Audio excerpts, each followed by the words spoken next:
welcome to the couch. So we wanted to talk about Elf on the Shelf. Christmas is coming, as is December 1st, and people's elves will be coming back out of hiding. And I just really wanted to raise a few things to think about if you use your elf, and if you use an elf, or if you're thinking about getting an elf. So I do actually have an elf. I caved to the parental pressure this year and decided that my daughter was desperate to have one, and so I agreed to get one. But I am also very mindful of how the elf has shown up in my therapy room, in that when the elf was first released, we had a lot of parents who would call me just after Christmas and say, you know, my child's very upset, they seem to be really anxious, can you see them? And I had, in last year, I had a few children where this was happening even before Christmas morning. When I met with the kids, one of the things that came out was this sense of grief and loss about the elf. And the elf disappearing on Christmas morning, going back to the North Pole with Santa, really created for a lot of the kids that I see who do struggle with anxiety this sense of loss. This was their good friend who knows them, who's watching them, who's with them every single day. And here's the key: always doing amazingly fun and funny things every day.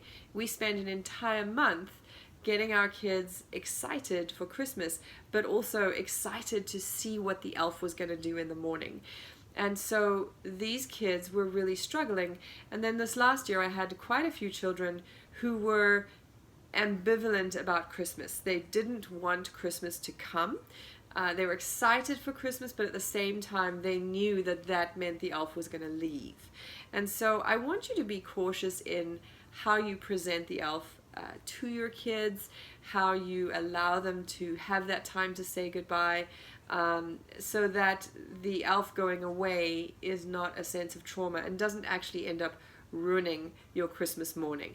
I had a few parents whose children were devastated on Christmas morning, despite the presents, despite the fun, because their elf had gone.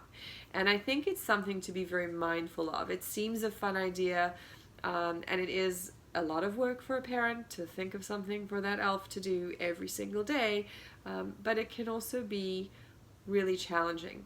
So one of the things that I did in my house this year, or last year, that helped was I gave my daughter a chance to hold the elf. And this goes against every elf rule out there.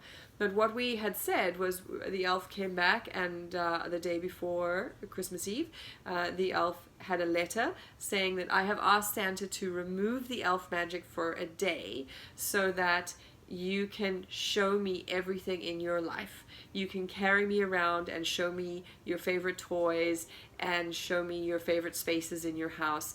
And so we can say goodbye and have a good cuddle before I have to leave tomorrow morning.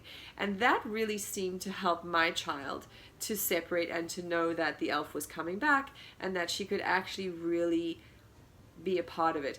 One of the things we forget about, we have this rule that says don't touch the elf. But what that means is kids are looking at this thing, and it's the cookie on the shelf. It's the thing that they really want, but they can't have. And so that anticipation, and then it's gone. And so that anticipation and that build-up can be really challenging, especially for kids who tend to fixate on things. So kids who have ADHD, kids who have anxiety, kids who struggle socially. That's a really tough thing to deal with.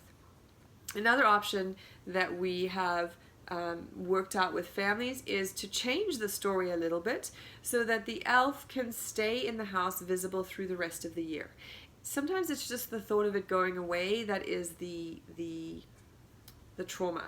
So we will say, for example, well, I mean, if it was a real elf, you wouldn't be able to get it at Walmart. So it's obviously not a real elf. But the magic of Christmas is that the spirit of an elf is what comes into this toy, and that allows the toy to move around and to be in touch with you through the Christmas season.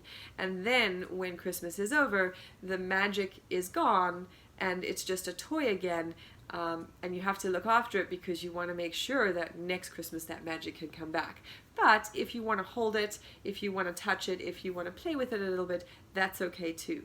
So there are ways to change the story and make it more child-friendly, a little bit less traumatic, and not going to cause those kinds of upsets. I think the elf is great. I think it's fun, and I think with a little bit of mindful, intentional planning, you can really incorporate it into a fun Christmas season.